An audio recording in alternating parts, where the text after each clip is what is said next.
When my grandson hit 20, my daughter-in-law decided to take the entire family out to a fancy restaurant, but I wasn't invited. My son sent me a text. "Clean up, we'll be back late with guests." I stared at that message for a full minute, sitting in the kitchen where I'd made breakfast for 3 generations of this family. The house was silent except for the hum of the refrigerator and the distant sound of their laughter as they loaded into the car outside. Through the window, I watched them drive away. Caleb behind the wheel, Chloe in the passenger seat, applying lipstick in the visor mirror, Nathan in the back, texting someone, oblivious. None of them looked back at the house. None of them thought about the man inside. I'm Rick Sanders, 62 years old, former attorney, current ghost in my own home. That's what I'd become. When did it happen? When did my son Caleb turn into someone who texted orders to his father like I was hired help? I knew the answer. I'd known for 3 years but hadn't wanted to admit it. It was when he married Chloe. That woman had venom in her smile and calculation in every word she spoke. She'd been working on him from the first date, slowly turning him against me, making me the villain in my own story. I set the phone down on the granite countertop, the countertop I'd paid for when we renovated 5 years ago. Back when Sarah was still alive and this house still felt like home, now it felt like a museum dedicated to my failures as a father. Every room held memories of better times, before cancer took my wife, before grief made me weak, before Chloe saw that weakness and exploited it with surgical precision. I stood up and walked through the house slowly, taking inventory. The living room with its leather furniture, mine, paid off decades ago, now pushed against the walls to make room for Chloe's modern pieces. White fabric, chrome legs, uncomfortable and expensive. The dining room where Sarah and I had hosted Thanksgiving dinners for 20 years now, hosted Chloe's friends, people I didn't know, people who looked through me like I was furniture. The master bedroom where Sarah died, where I'd held her hand through those final terrible weeks, now occupied by Caleb and Chloe because they needed more space. I'd moved into the guest room without protest. I'd given up the living room without argument. I'd retreated inch by inch until I occupied only the spaces they didn't want. The small bedroom at the end of the hall, the corner of the garage where I kept my old case files. The early morning hours before they woke up when the house was briefly mine again. But tonight, standing in that empty house with their text message still glowing on my phone, something shifted. I'd spent 30 years as a corporate attorney. I'd negotiated billion-dollar deals. I'd destroyed opponents in courtrooms with nothing but evidence and logic. I'd been feared and respected, and very, very good at my job. Then Sarah got sick, and I'd let it all go to take care of her. After she died, I'd been too tired to fight, too grieving, too broken, but I wasn't broken anymore. I was angry, and anger, properly channeled, is the most powerful fuel in the world. I went upstairs to my small bedroom and pulled out 2 suitcases from the closet. I packed methodically. Clothes first, enough for 2 weeks, toiletries, medications, my laptop and charger. Then the important things, my old case files, the box of documents from my legal career, the USB drive where I'd been quietly scanning every financial record related to this house, the trust fund I'd set up for Caleb, the loans I'd co-signed, every bank statement, every credit card bill, every cancelled check. I'd been gathering evidence for 6 months, ever since I'd noticed the first irregularities in the trust fund statements. I'm not a dramatic man. I don't make scenes. I spent 3 decades learning how to think 10 steps ahead, how to find leverage, how to destroy opponents so completely they didn't realize they'd lost until it was already over. Chloe thought I was weak because I'd been quiet. She thought I was defeated because I'd retreated. She was catastrophically wrong. I zipped the suitcases and carried them down to the garage. My car, a 10-year-old Honda Accord that Chloe constantly nagged Caleb to make me replace, started on the first try. Reliable, invisible, perfect. I loaded the suitcases into the trunk and went back inside one last time. The note took me 5 minutes to write. I went through 7 drafts, crossing out words, refining the message. It needed to be perfect. Not too angry. Anger would make me look unstable. Not too sad. Sadness would make me look weak. Just enough to unsettle them. Just enough to plant a seed of doubt that would grow in the dark. Finally, I wrote, "You'll never see me again, but you'll never forget me." I left it on the kitchen counter, propped against the fruit bowl Sarah had picked out at a craft fair 15 years ago. Then I walked out the front door of my house. My house, the one I'd bought with money I'd earned, the one with my name on the deed, for what I intended to be the last time as a victim. When I came back, it would be as something else entirely. I drove to the extended stay hotel on Route 9, paid cash for 2 weeks, and checked in under a fake name. The room was small and clean and anonymous. Perfect. I set up my laptop on the desk, plugged in the USB drive, and started reviewing the evidence I'd collected. It was worse than I'd thought, much worse. They found the note at 11:30 that night. I know the exact time because Caleb called at 11:47, then 11:51, then 11:53. By midnight, he'd called 17 times. I sat on the hotel bed and watched my phone vibrate, didn't answer once. Each call was a small victory. Each unanswered ring was proof that I'd finally done something that penetrated their indifference. The texts started at 12:07. "Dad, where are you?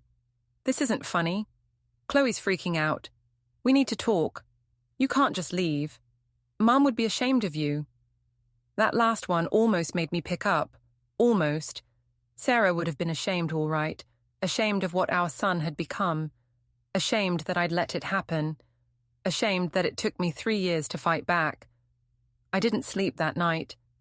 I sat at the hotel desk and worked, reviewing documents, making notes, building the case against Chloe the way I used to build cases against corporate fraudsters. By dawn, I had a timeline. By 8 a.m., I had a theory. By noon, I had enough to start asking the right questions. The trust fund irregularities were the key. I'd set up that fund 20 years ago when Caleb graduated college, seeded it with $200,000, let it grow. It was meant for emergencies, for opportunity, for Nathan's future. Caleb had access, but rarely used it. The statements came to the house, to me, technically, since I was the custodian, and I'd been reviewing them for years out of habit. 6 months ago, I'd noticed small withdrawals. $500 here, 1,000 there. Nothing dramatic, nothing that would trigger alarms, but consistent. Every few weeks, another withdrawal.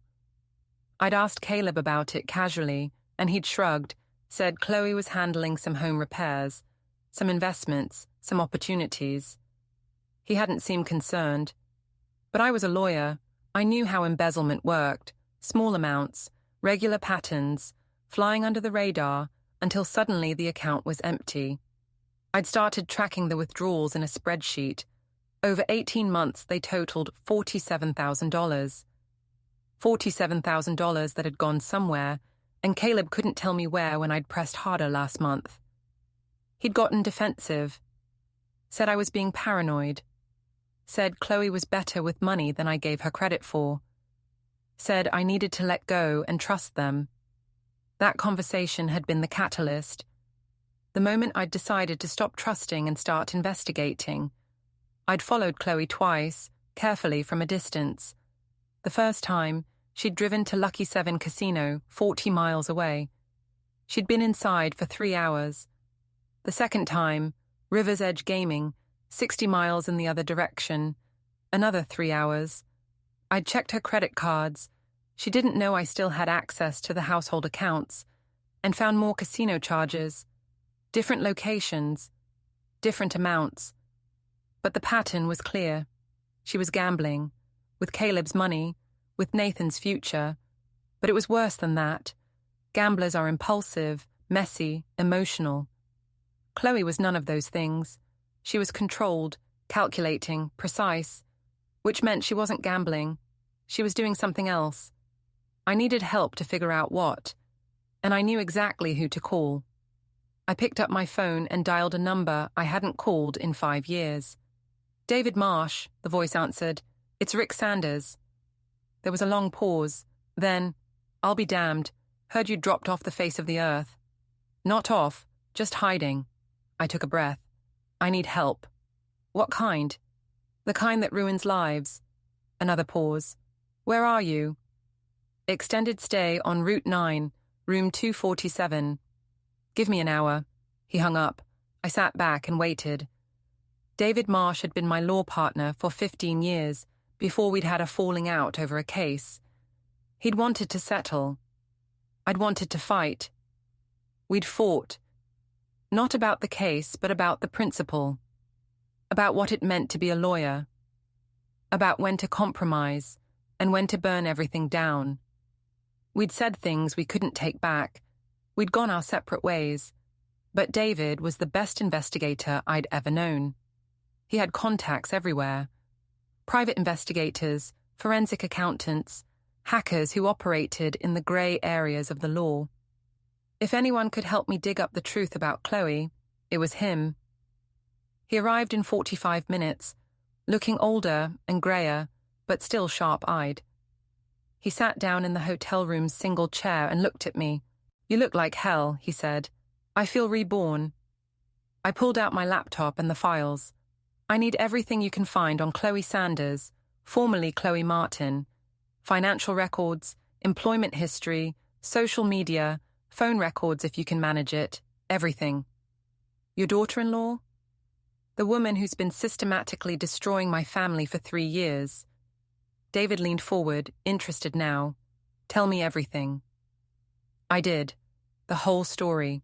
My grief, Chloe's arrival, the slow erosion of my relationship with Caleb, the way she'd isolated me in my own home, the trust fund withdrawals, the casino visits, all of it.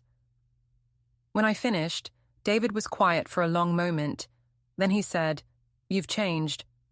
"No, I've just stopped pretending to be weak." "What's your end game?" "I want her exposed. I want Caleb to see what she really is. And I want her gone from our lives permanently." "That's going to cost money." I pulled out my checkbook. "How much?" 10,000 as a retainer. Could go higher depending on what we find." I wrote the check without hesitation. "How long?" "Give me 3 days. Maybe 4. "I don't have 4 days. She's accelerating. I can feel it. Whatever she's planning, it's coming soon." David stood up, pocketed the check. "Then I'll work fast." He moved toward the door, then stopped. "Rick, what we're about to do, it's going to get ugly." "You sure you want to go down this road?" I met his eyes. "I'm already down this road. I just need you to help me reach the destination." He nodded and left. I sat back down at the laptop and continued working. I had 3 days to prepare for whatever David found. 3 days to build the framework for destroying Chloe's life. I intended to use every second. David called me at 2 a.m. on the 3rd day. I was awake, had been for hours, staring at spreadsheets and bank statements until the numbers blurred together. "We need to meet," he said. "Now, not at your hotel." "Where?" "Hannigan's Bar, South Side. You know it?" "I know it." Every lawyer in the city knew Hannigan's. It was where you went to drink away your failures, or celebrate your victories in equal measure. 30 minutes. I drove through empty streets, watching for tails out of habit. Nobody followed. The bar was nearly empty when I arrived. Just a couple of regulars hunched over their drinks, and a tired bartender wiping down glasses. David was in a corner booth, 2 whiskeys already on the table. He looked wired, excited, the way he used to look when we'd cracked a difficult case. I slid into the booth across from him. "What did you find?" He pulled out a folder, thick with documents. "Your daughter-in-law is a professional criminal." My stomach dropped. "Explain." "Chloe Martin, born Chloe Stoll, married Peter Stoll at 22. Divorced 4 years later, right before she met your son. Peter Stoll has a criminal record: fraud, identity theft, money laundering. He did 3 years in federal prison, got out 7 years ago. They've been working together ever since. Working on what? Long cons.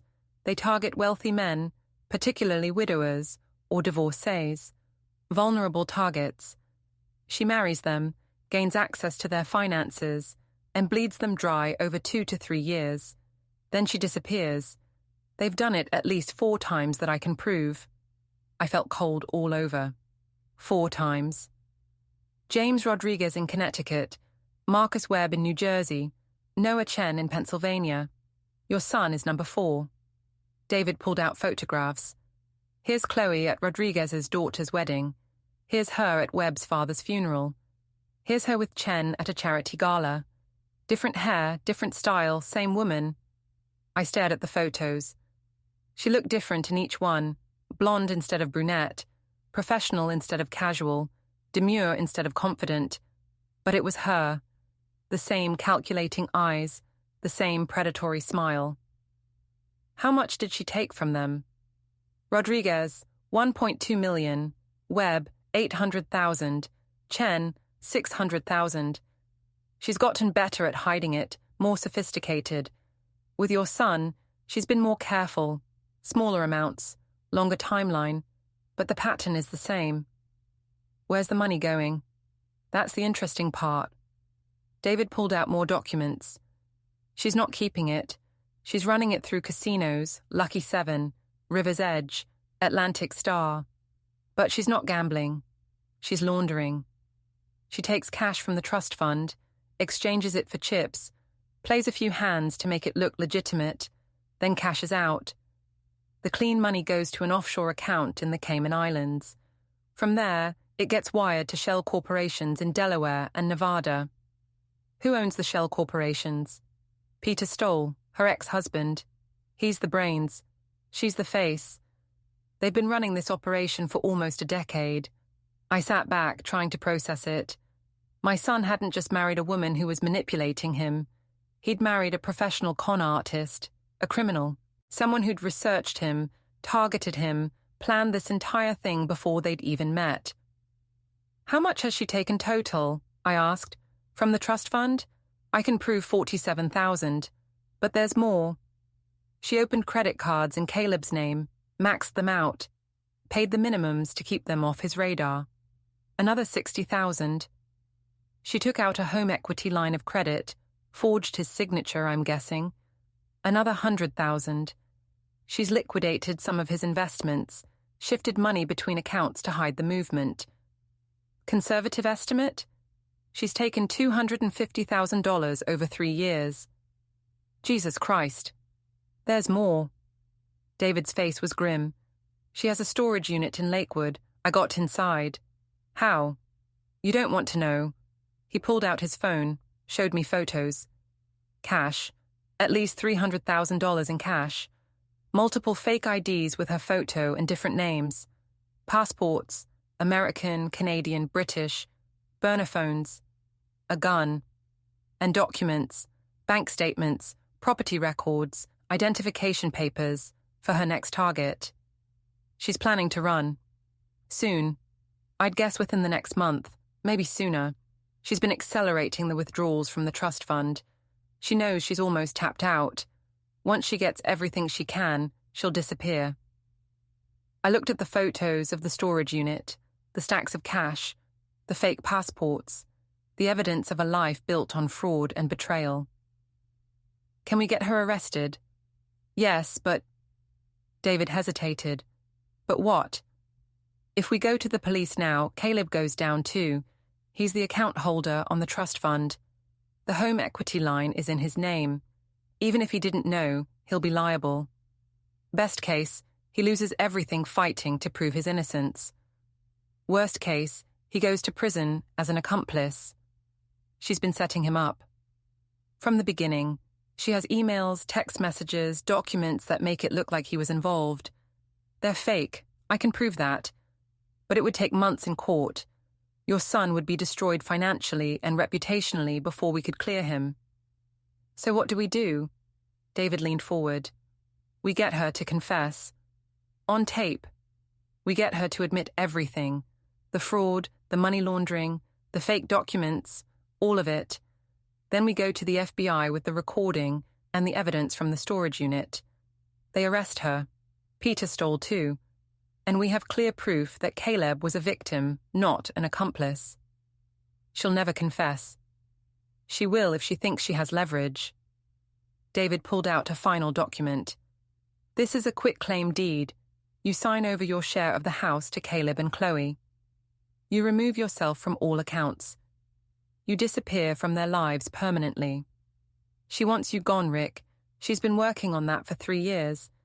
If you offer her what she wants, she'll talk. You want me to give up my house? Temporarily.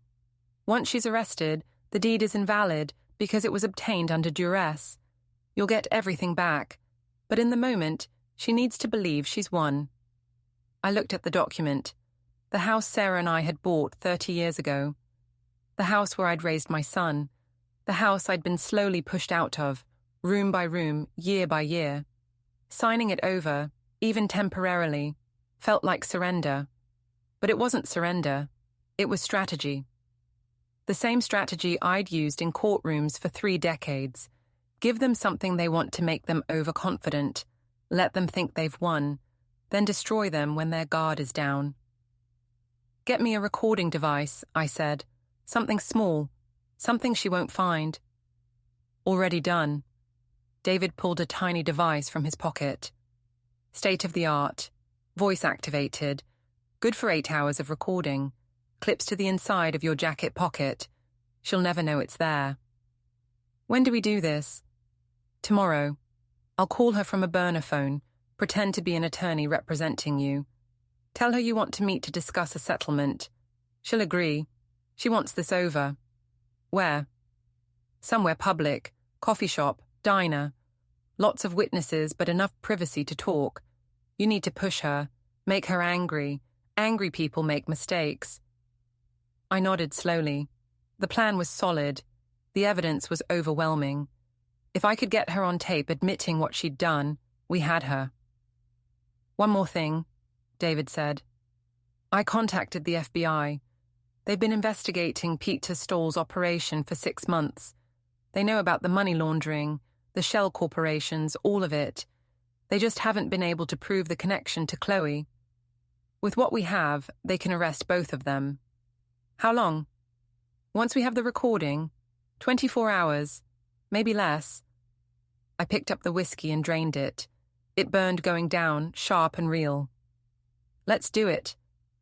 The call came at 10 a.m. the next morning while I was pacing the hotel room, wired on coffee and adrenaline. David, using a voice I didn't recognize, professional and cold.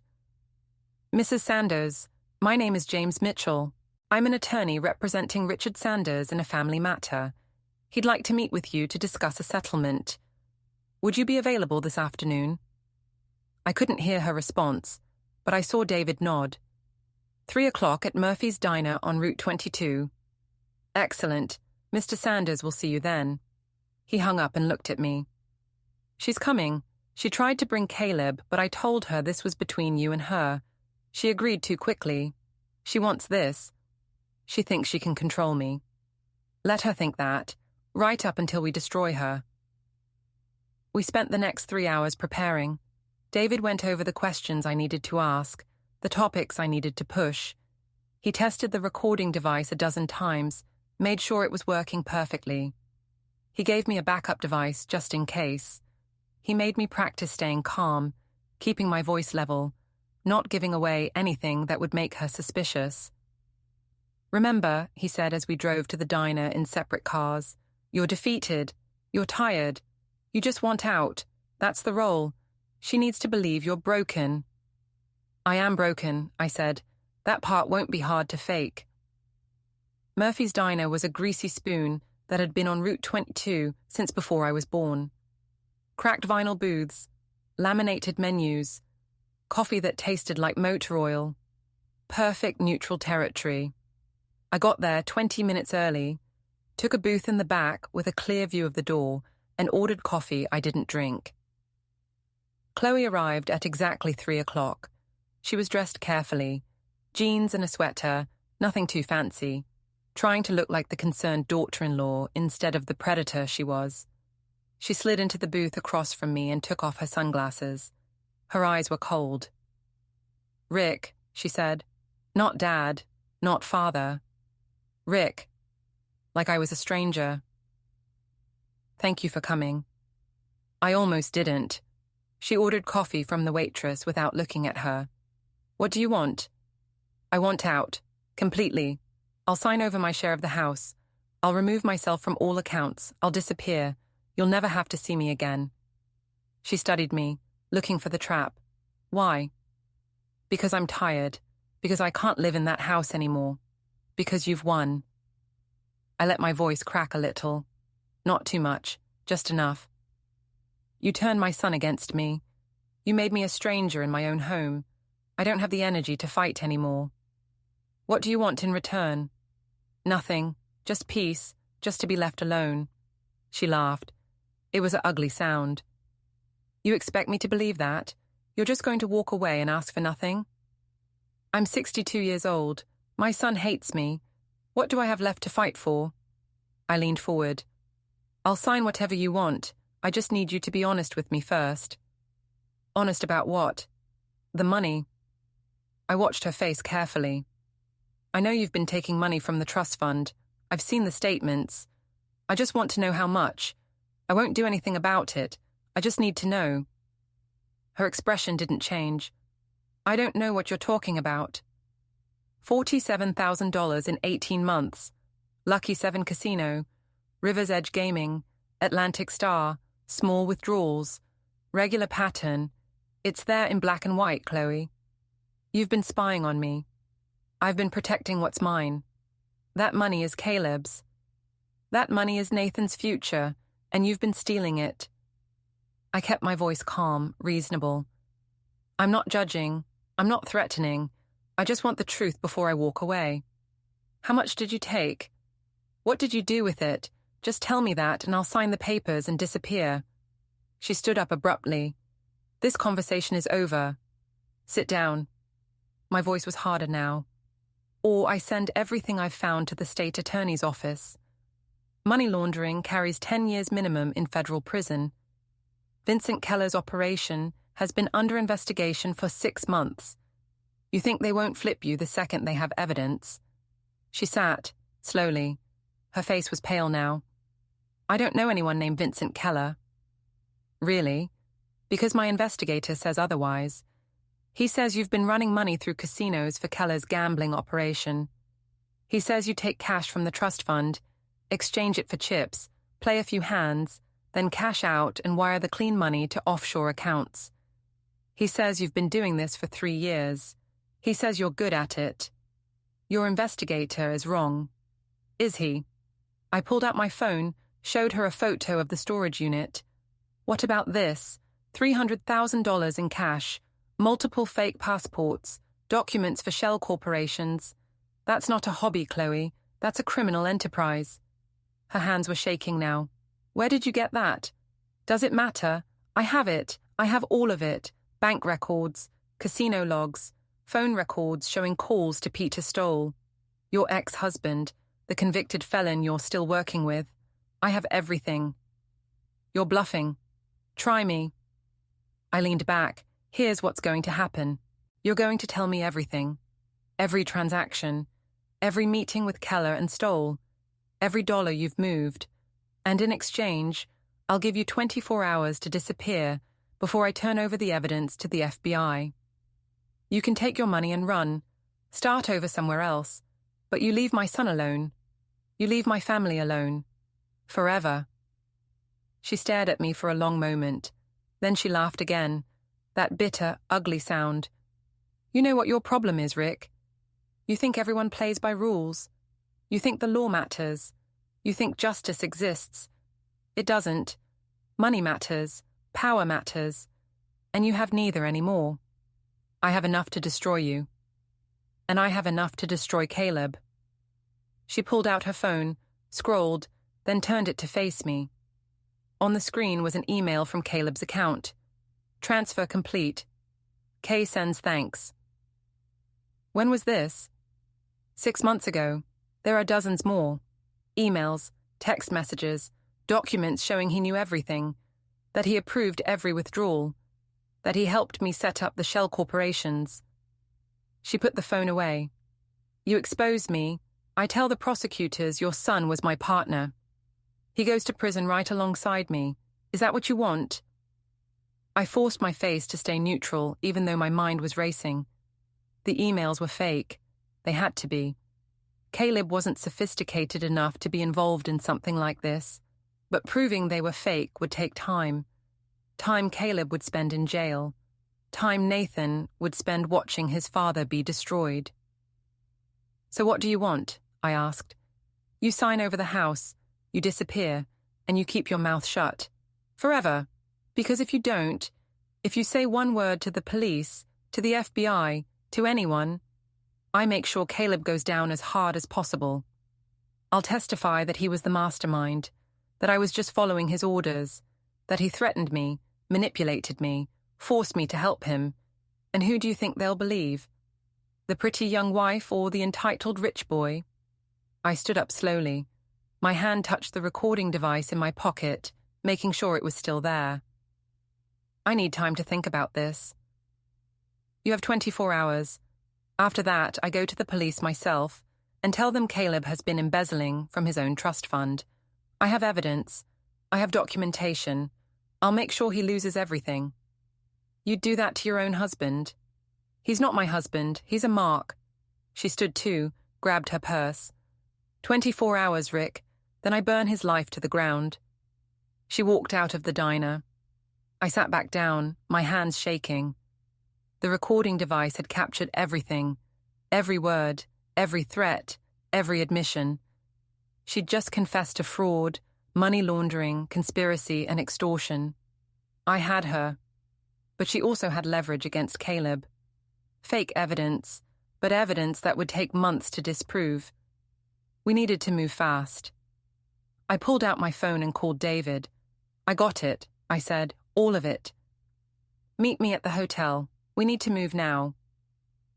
David arrived at the hotel with 2 other people, a woman in her 40s with sharp eyes and a federal badge, and a younger man carrying a laptop and recording equipment.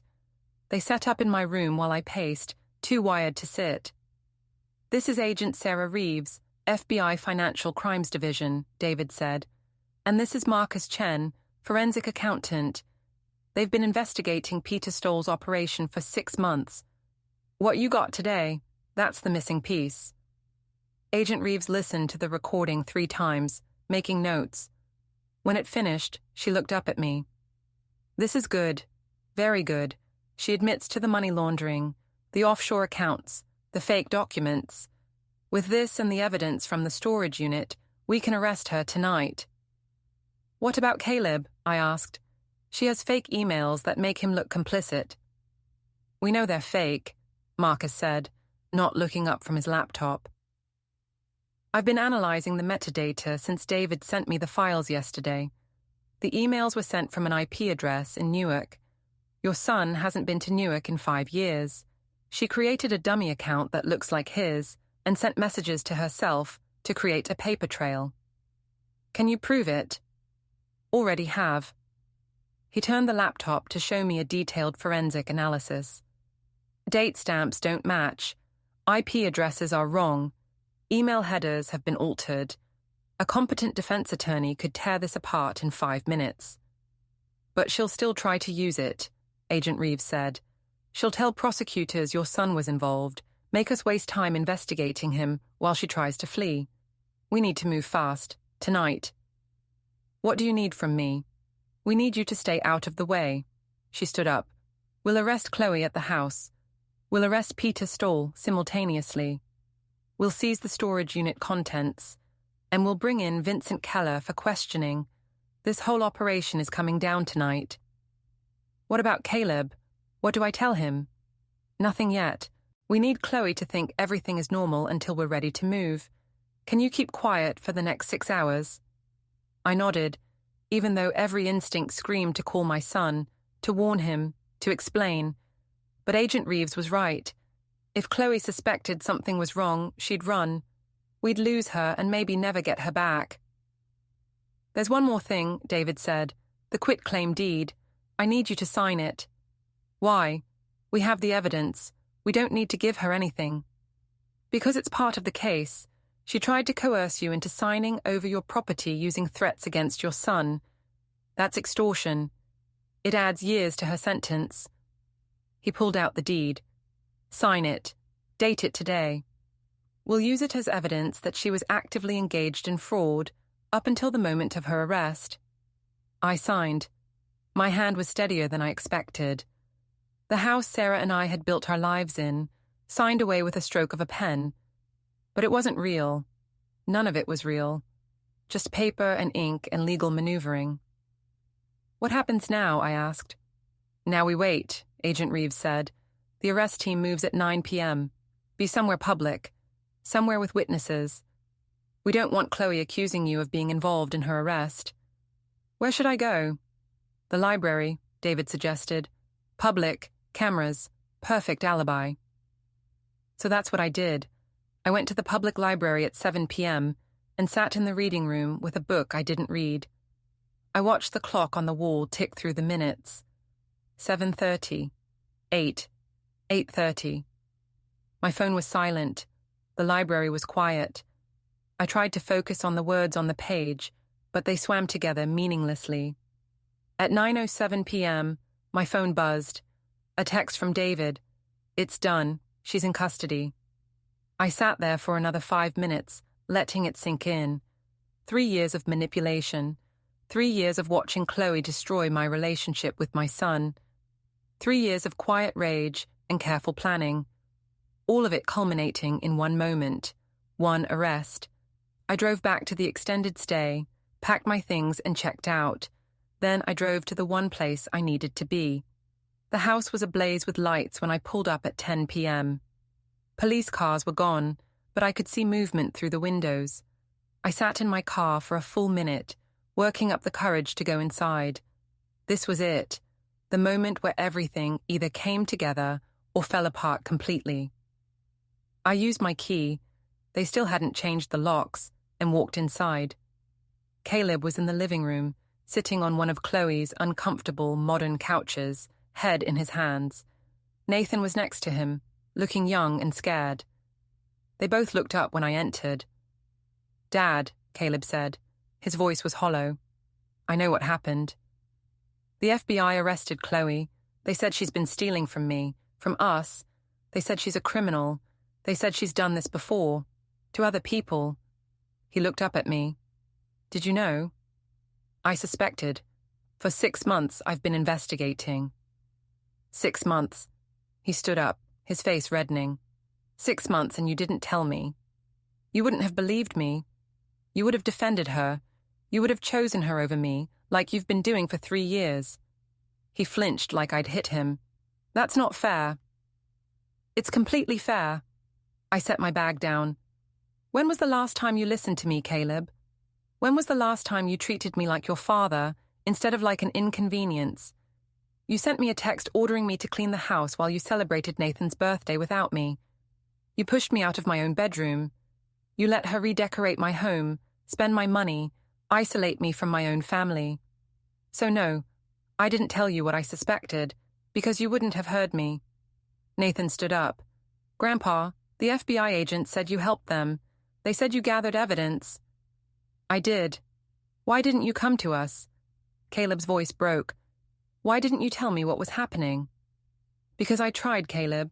6 months ago, I asked you about the trust fund withdrawals. You got defensive. You told me Chloe was handling investments. You told me to back off. So I backed off, and I started investigating on my own." "What did you find?" I pulled out my laptop, opened it on the coffee table. "Sit down, both of you. I'm going to tell you everything." I showed them the evidence. The casino transactions, the offshore accounts, the shell corporations, the connection to Peter Stoll and Vincent Keller, the storage unit with $300,000 in cash and fake passports, the previous victims, Rodriguez, Webb, Chen. The whole ugly truth. Caleb's face went from red to white to grey as I talked. He kept shaking his head, muttering no, and this can't be real, and I didn't know. Nathan sat frozen, eyes wide, taking it all in. She targeted you specifically, I said finally. She researched you before you even met. She knew we were vulnerable. She knew exactly how to exploit that vulnerability. This wasn't random, Caleb. This was a professional con. How much did she take? His voice was barely a whisper. That we can prove? About $250,000, maybe more once the forensic accountants finish their analysis. Jesus Christ. He put his head in his hands again. How did I not see it? She's good at what she does. She's been doing it for almost a decade. You're not stupid, Caleb. You were manipulated by a professional. I defended her to you. I pushed you away. I chose her over you. He looked up, tears in his eyes. I told you Mum would be ashamed of you. God, Dad, I'm so sorry. I know. No, you don't know. He stood up, started pacing. I've been horrible to you. For 3 years, I've treated you like you were nothing, like you were the problem. And the whole time, you were trying to protect me. I wasn't trying to be noble. I was angry. I wanted revenge. Did you get it? I thought about that. About the recording in the diner. About watching the FBI take Chloe away in handcuffs. About the look on her face when she realized she'd lost. Yes, I got it. Good. Nathan spoke up for the first time. She deserves whatever happens to her. The FBI said she'll probably get 7 to 10 years, I said. Peter Stoll will get more. Vincent Keller will get the most. They've been building a case against him for months. This was the evidence they needed. Caleb sat back down heavily. What happens now? To us, I mean. Can we recover from this? The house is still yours. The trust fund, what's left of it, is still yours. I signed a quitclaim deed giving up my share of the house, but the FBI says it's invalid because it was obtained under duress. So legally, everything goes back to how it was. I don't want you to give up your share of the house. This is your home. Is it? I looked around the living room with its modern furniture and cold decoration. I haven't felt at home here in 3 years. Then we change it. Caleb's voice was firm now. We change everything. We get rid of all her stuff. We redecorate the way you want. We make this your home again. Our home, I corrected. Not mine, ours. Ours, he agreed. Nathan cleared his throat. Can I say something? We both looked at him. I knew something was wrong. With Chloe, I mean. I didn't know what, but I could tell. The way she talked about Grandpa when he wasn't around. The way she always had an excuse when I asked about money. I should have said something. You were a kid, I said. This wasn't your responsibility. I'm not a kid anymore. I'm 20 years old. I should have spoken up.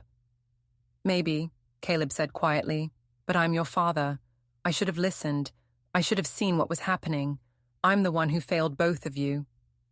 We sat there in silence for a long moment. 3 generations of Sanders men, all carrying our own guilt, all trying to figure out how to move forward. Finally, I said, we can't change the past. We can only decide what happens next. What do you want to happen? Caleb asked. I want to come home. Really home. Not as a guest, not as someone who's tolerated, as your father, as Nathan's grandfather, as an equal partner in this family. Done. Caleb held out his hand. Partners? I took it. We shook. It felt like a beginning. The next 3 weeks were a blur of legal proceedings, FBI interviews, and forensic accountants combing through every financial record related to our family. Agent Reeves kept us updated. Chloe had tried to claim she was innocent, that Caleb was the real criminal, that she was just a victim following orders.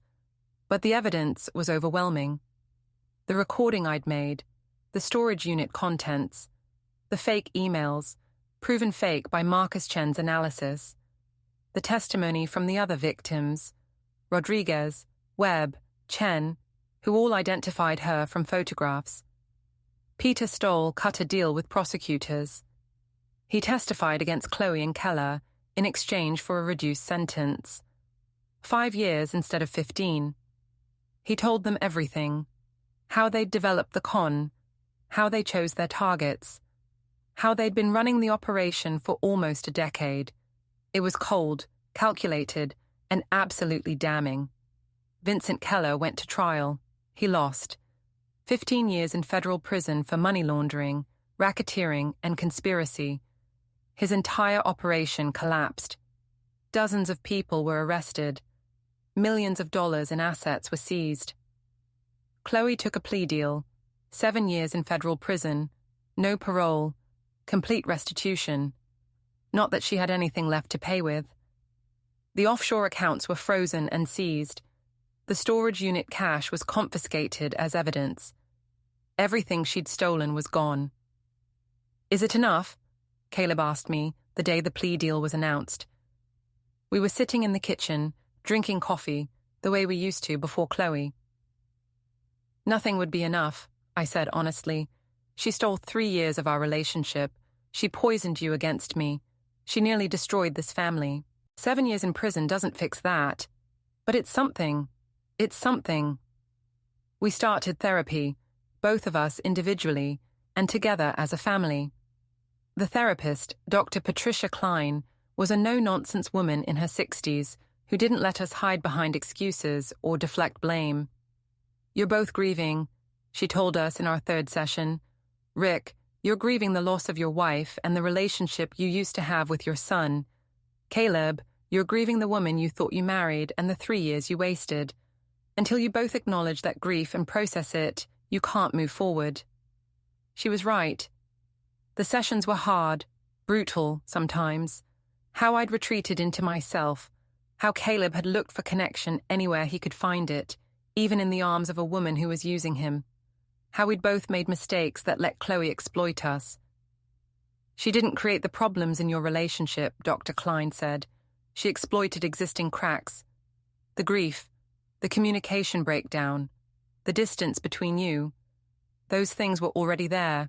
She just made them worse." "So this is our fault?" Caleb asked. "No. The fraud is her fault. The manipulation is her fault. The crime is her fault. But the relationship issues, those belong to both of you, and fixing them is your responsibility." We worked on it, slowly, painfully. We learned how to talk to each other again, how to express needs instead of making assumptions, how to set boundaries and respect them, how to be father and son without the weight of grief and resentment crushing us.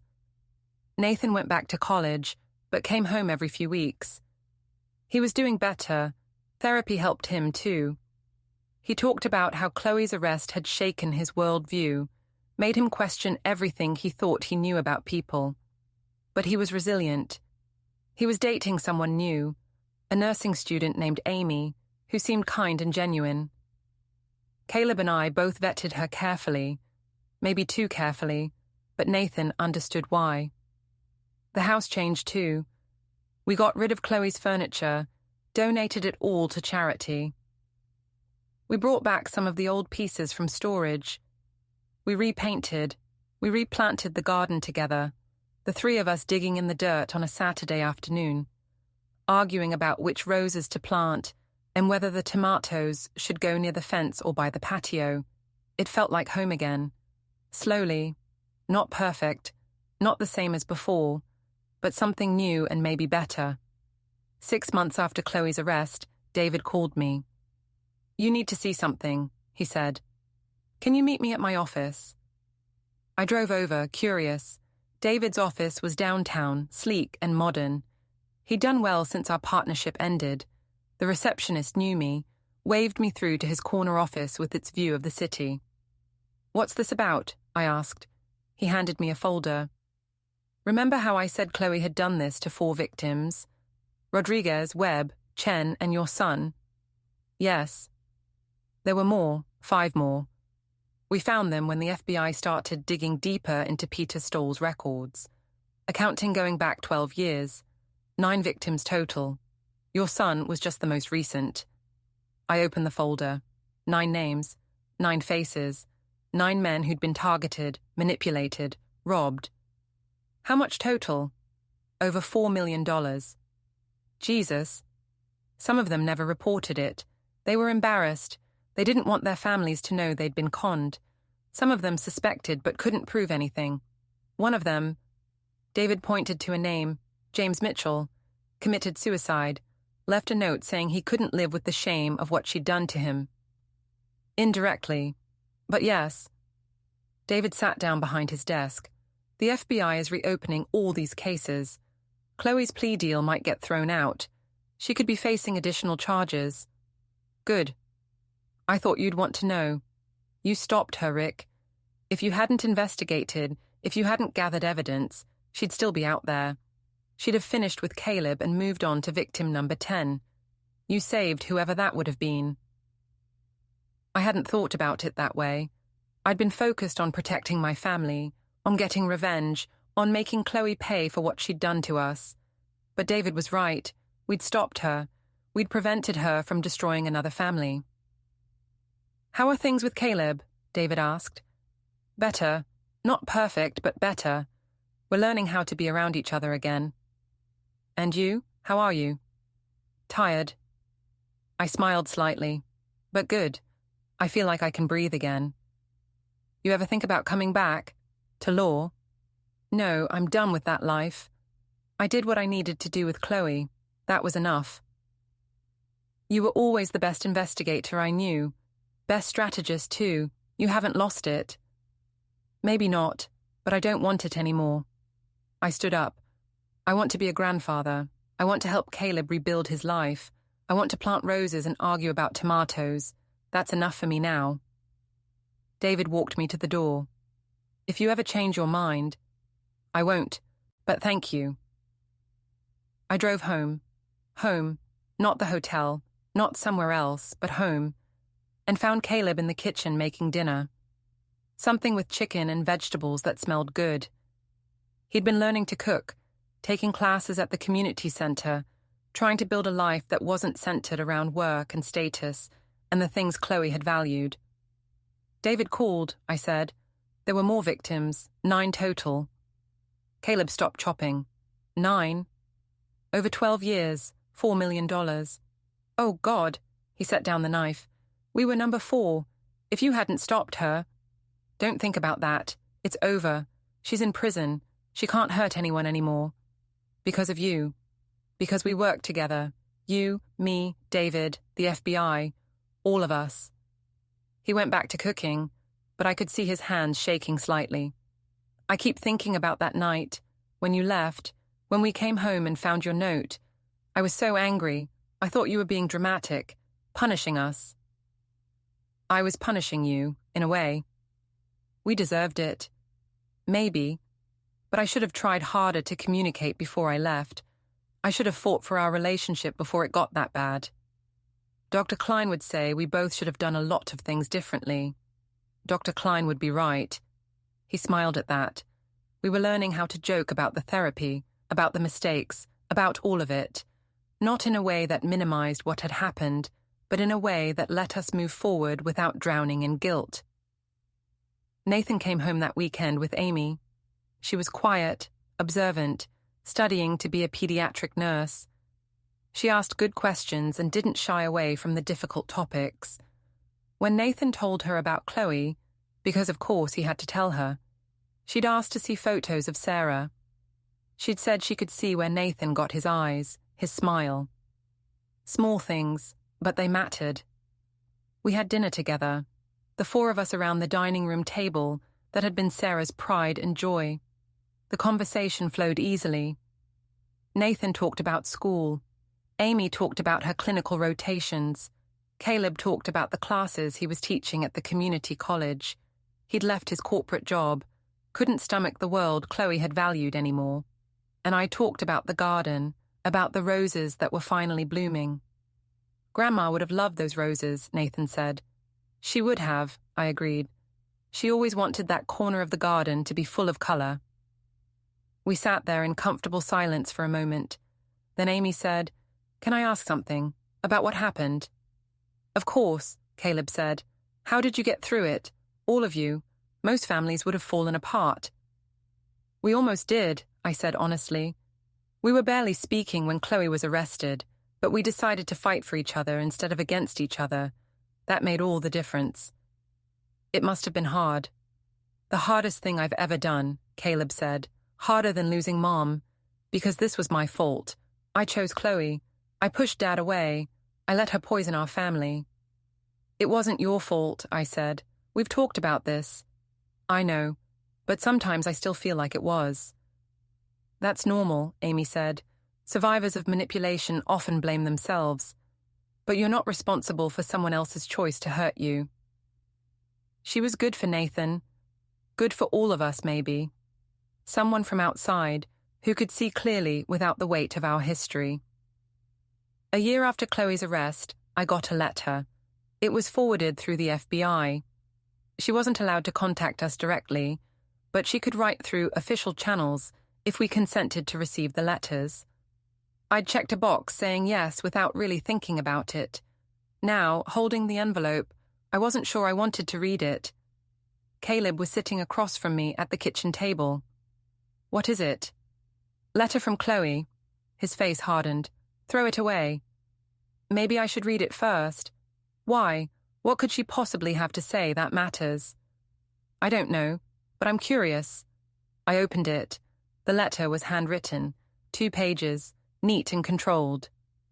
Rick, I don't expect you to forgive me. I don't expect anything from you.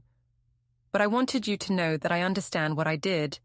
I understand the damage I caused. I've had a lot of time to think in here, and I've started to see myself clearly for the first time in my life.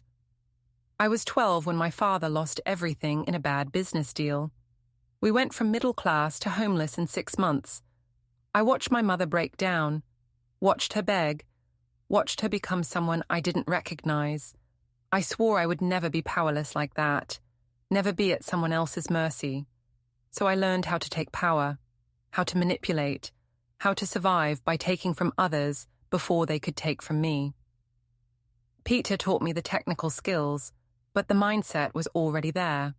The fear, the conviction that the world was a zero-sum game, and I had to win, or I'd lose everything. I became the thing I was most afraid of. A predator, a monster. I don't know if I can change. The therapist here says it's possible, but I'm not sure I believe her. What I do know is that I'm sorry. Not sorry I got caught. I'm sorry for what I did. For the pain I caused you and Caleb and Nathan. For all of them. You were smarter than me. Faster. You saw through me when no one else did. You beat me at my own game. I respect that, even though I hate you for it. I don't know why I'm writing this. Maybe because you're the only one who really understood what I was. The only one who saw me clearly. Maybe because I need someone to know that I'm not just a monster. That there's something human left in here, even if it's broken. I hope your family heals. I hope Caleb finds happiness. I hope Nathan becomes a good man despite having known me. And I hope you find peace. Chloe. I read it twice, then handed it to Caleb. He read it silently, his face unreadable. What do you think? I asked. I think she's still manipulating. Different method, same goal. What goal? Making us feel something for her. Sympathy maybe, or validation. She wants us to see her as human. Maybe she is human, just a broken one. Doesn't change what she did. No, but it explains it. I took the letter back, folded it carefully. I'm not going to respond, but I'm going to keep it, as a reminder. Of what? That monsters are made, not born. That people who hurt us often have their own pain. That understanding someone doesn't mean forgiving them. Caleb stood up, walked to the window. Dr. Klein asked me yesterday if I thought Chloe was capable of change, if I thought she could become a better person. What did you say?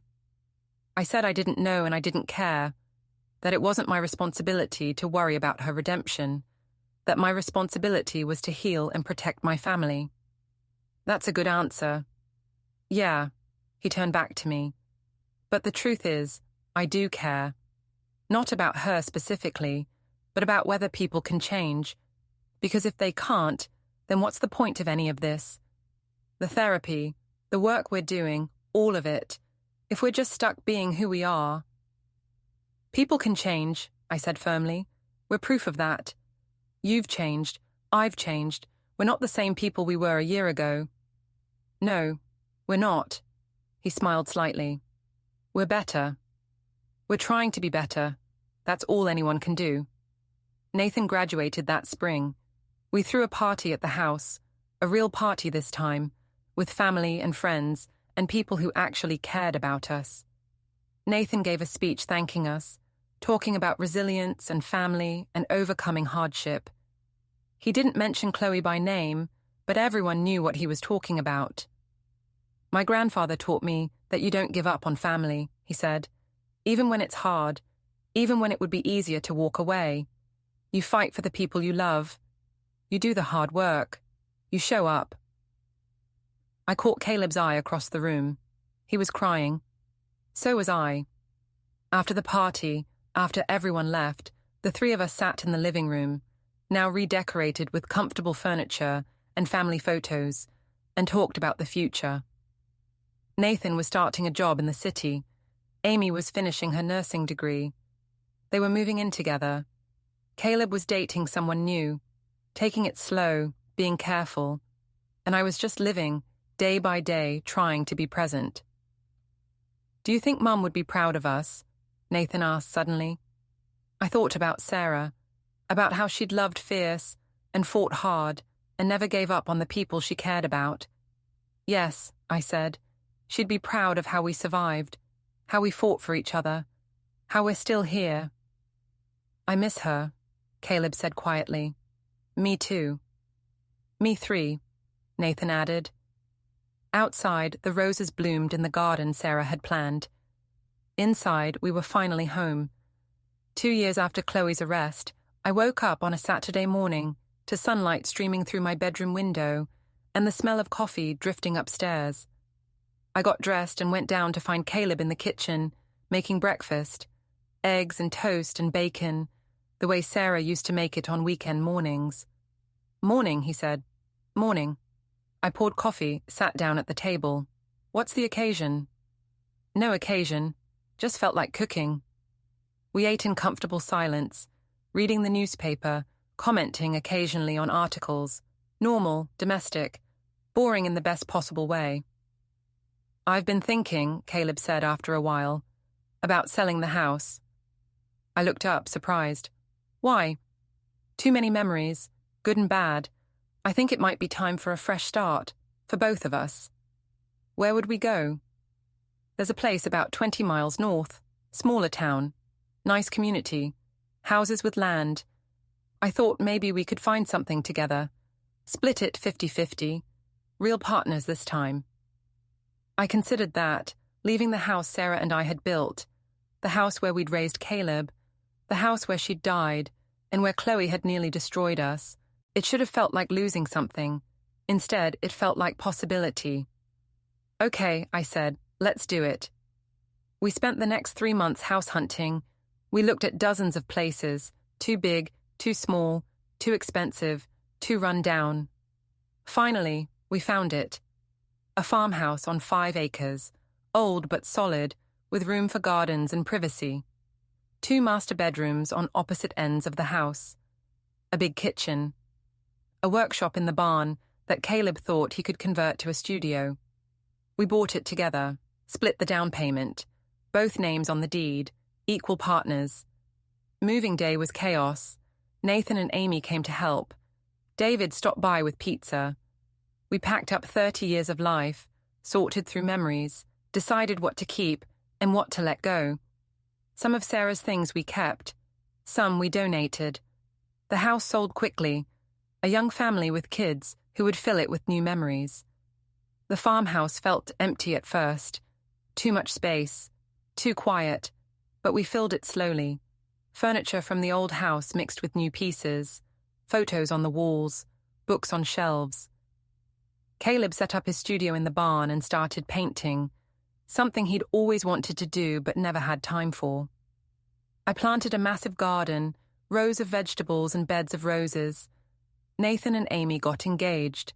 They asked if they could have the wedding at the farmhouse, in the garden. We said yes. We spent months preparing, building an arbor, planting more flowers, setting up strings of lights. The wedding was small, intimate, perfect. Sarah would have loved it.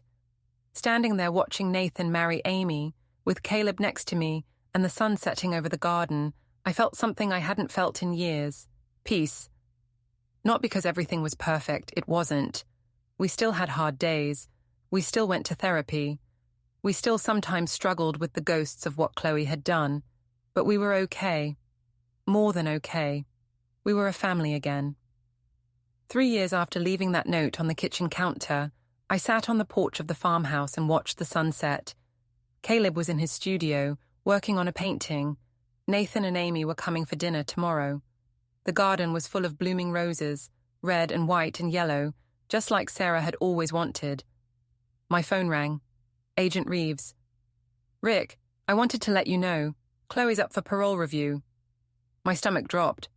"Already?" "She's been a model prisoner. Good behavior. Completed all the programs. The parole board will hear her case next month." "Will she get out?" "I don't know. With the additional charges from the other victims, probably not. But I thought you should know." "Thank you." I hung up and sat there, processing. 3 years in prison. Not enough for what she'd done, but maybe enough for her to have changed, the way she'd claimed in her letter. Caleb came out onto the porch. "Who was that?" "Agent Reeves. Chloe's up for parole." His face went pale. "Will she get it?" "Probably not. But maybe. Maybe." We sat in silence. Then Caleb said, "If she does get out, I don't want to know. I don't want her to be able to contact us. I don't want her in our lives ever again." Agreed. But part of me... He hesitated. Part of me wonders if she really has changed, if prison did what it was supposed to do. Does it matter? I don't know. Maybe. He looked at me. "Do you think people can be redeemed, really redeemed?" "I think people can change. Whether that's redemption or just survival, that's up to philosophers to decide." "You've changed. So have you. But we're not criminals.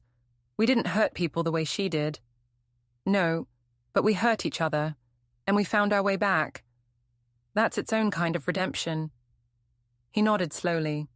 We watched the sun disappear behind the trees, the sky turning purple and gold. "I'm happy," Caleb said suddenly. "Right now, in this moment, I'm happy." "Me too." After everything that happened, everything she did, everything we went through, I didn't think I'd ever feel this way again. Neither did I. "Thank you," he said, "for not giving up on me, for fighting for us, for being smarter and tougher than she was. Thank you for letting me fight, for doing the work, for being brave enough to heal." We sat there as darkness fell, father and son, survivors of a war neither of us had wanted, but both of us had won. Not because Chloe was in prison, not because we'd gotten revenge, but because we'd chosen each other, because we'd done the hard work of rebuilding what had been broken. The parole hearing happened a month later. Chloe didn't get parole. The board cited the severity of her crimes, the number of victims, the calculated nature of her cons. She'd be eligible again in 2 years. Agent Reeves called to tell me. I thanked her and hung up. I didn't tell Caleb. He didn't ask. We'd both moved on. Life continued. Nathan and Amy had a baby, a girl they named Sarah. When I held her for the first time in the hospital, I cried. Caleb cried. Nathan cried. She had her great-grandmother's eyes. Caleb's girlfriend Rachel moved into the farmhouse. She was an art teacher, patient and kind, with a teenage daughter from a previous marriage. We all took our time, made sure it was right. No rushing, no assumptions. Just careful, deliberate steps toward building something new. I turned 65. Caleb threw a party, all our friends from the old life and the new. David was there with his wife. Agent Reeves came, off duty, just to say hello. Nathan and Amy brought Sarah. Rachel's daughter made me a card. It was loud and chaotic and exactly what I needed. "Speech," someone called out. I stood up, glass in hand. I'm not good at speeches, but I want to say this. 5 years ago, I thought my life was over. I'd lost my wife. I'd lost my relationship with my son. I'd lost my home, not physically, but emotionally. I was a ghost in my own life. I looked at Caleb. Then something happened that forced me to fight, to be strategic and ruthless and smarter than I thought I could be. And through that fight, I found my way back. We found our way back to each other. I won't say I'm grateful for what happened. I'm not. Chloe hurt us in ways that still ache sometimes. But I'm grateful for what we became because of it. Stronger, closer, more honest, more real. I raised my glass. To family, to second chances, to survival, and to the people who fight for us even when, especially when, we don't deserve it. Everyone raised their glasses. To family. The party went late. People stayed and talked and laughed. Sarah slept in my arms while the adults drank wine and told stories. Eventually, everyone left. Just Caleb and me cleaning up in the quiet house. "Good party," he said. "Great party." "You meant what you said, about being grateful?" "Every word." "Me too." He put the last dish in the dishwasher, dried his hands. "I keep thinking about that night, when you left the note and disappeared. That was the beginning of everything." "Yes. If you hadn't done that, if you just stayed and kept taking it, we'd probably still be stuck in that pattern. Me treating you badly, you accepting it, Chloe getting away with everything. Maybe. Or maybe something else would have broken first. I'm glad it was you who broke. I'm glad you were strong enough to leave. I'm glad you were strong enough to let me come back." We stood there in the kitchen, different house, different life, and I thought about that note. 8 words that had changed everything. "You'll never see me again, but you'll never forget me." I'd been wrong about the first part. They saw me every day now, really saw me. But the second part was true. They'd never forgotten what I'd done, what we'd all done, the fighting and the failing and the finding our way back. And that was enough. That was everything. 5 years after I left that note on the counter, I sat in the garden with my great-granddaughter Sarah in my lap. She was 2 years old, all chubby cheeks and bright eyes and endless questions. Nathan and Amy were inside with Caleb and Rachel cooking dinner. I could hear their laughter through the open windows. "Gamma," Sarah said, pointing at a rose. "Rose," I corrected gently. "Can you say rose?" "Woes." "Close enough." She giggled and grabbed at the petals. I moved her hand gently away, showed her how to touch softly. "Gentle, like this. Gennel." "That's right." I looked at the garden. Rows of vegetables, beds of flowers, everything Sarah, my Sarah, had ever wanted. I'd built this for her, for us, for the family that had survived. Chloe got out of prison a year ago. I know because Agent Reeves called to tell me. She'd served 4 years of her 7-year sentence, got early release for good behavior. She was living in California somewhere, working as a waitress, staying out of trouble. I didn't tell Caleb, didn't tell Nathan. What was the point? She was gone from our lives. She'd been gone for 5 years. Letting them know she was free again would only bring back the pain. Sometimes I wondered about her. If she'd really changed, if she was conning someone new, or if prison had genuinely reformed her. If she ever thought about us, about what she'd done. If she carried any guilt, or if she'd rationalized it all away. Mostly, I didn't think about her at all. "Papa," Sarah called out. It took me a moment to realize she meant me. "Papa, come." Caleb was in the doorway holding a toy. "Come on, Dad. Dinner's almost ready." I stood up, lifted Sarah in my arms, carried her inside. The The house smelled like roast chicken and herbs. The table was set for 7, me, Caleb, Rachel, her daughter Emma, Nathan, Amy, and a high chair for Sarah. A family. Not the one I'd imagined 30 years ago when Sarah and I bought,